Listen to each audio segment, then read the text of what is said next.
Blues music is everywhere. We hear it in the office, the market, the car. We hear it so often we barely hear it at all anymore. But about a century ago, blues became so popular that it influenced everything from skirt lengths to politics. It was the soundtrack of the 20th century, present in almost every form of music that followed in its wake. It helped grow the national economy and elevate America's position in the world. And its creators are the U.S. corollaries of Bach, Beethoven, and Brahms. Yet today, few people know the saga of the first completely authentic form of American song. So Blues Alley's on a mission to reacquaint a new era with the people, places, and stories that gave rise to popular music as we know it today. But to uncover it all, we've got to take a journey down Blues Alley.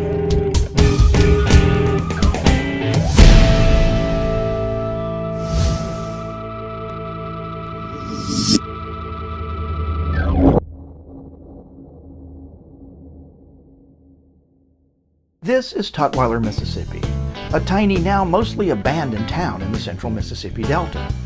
And arguably one of the most significant events in the development of U.S. culture happened here. Because Tutwiler is where the blues, the first completely authentic form of American music, was conceived. But hardly anyone knows about it today, because Tutwiler was slowly abandoned by a century she helped create.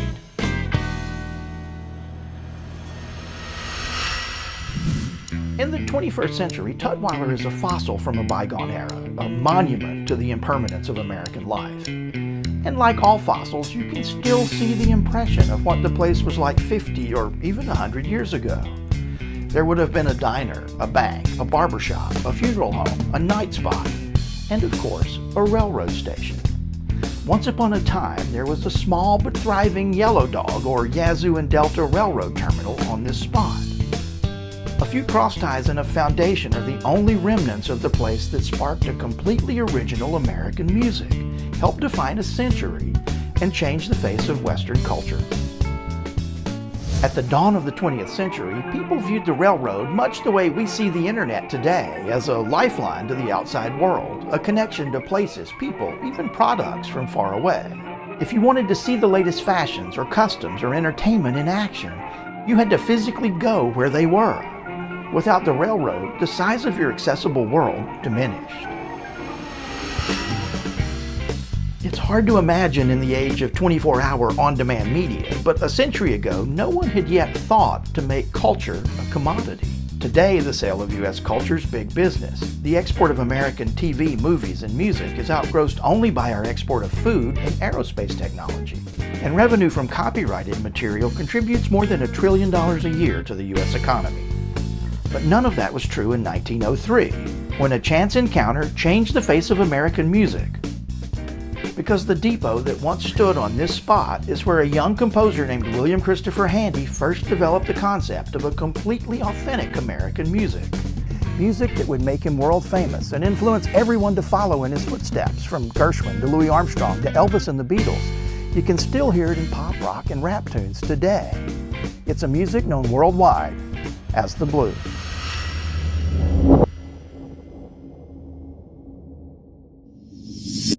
Finding where or when the blues actually began would be like finding the single drop of water that started the Mississippi River. Like the river, blues just happened gradually as disparate cultures were thrown together in the proverbial melting pot. Elements can be traced to African call and response, European folk and gospel, even Hebrew scales. And every art has a place where it begins to become something more than everything that came before it, something authentic. Classical music had Vienna. The blues had Tutwiler Station. The official story of the birth has Handy waiting on a train at Tutwiler Station when he hears an itinerant musician hammering out a tune on an old beater of a guitar.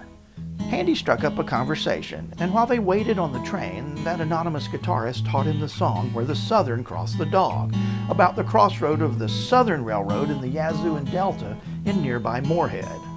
Now this, according to the official account, took place sometime between 1895 and 1903.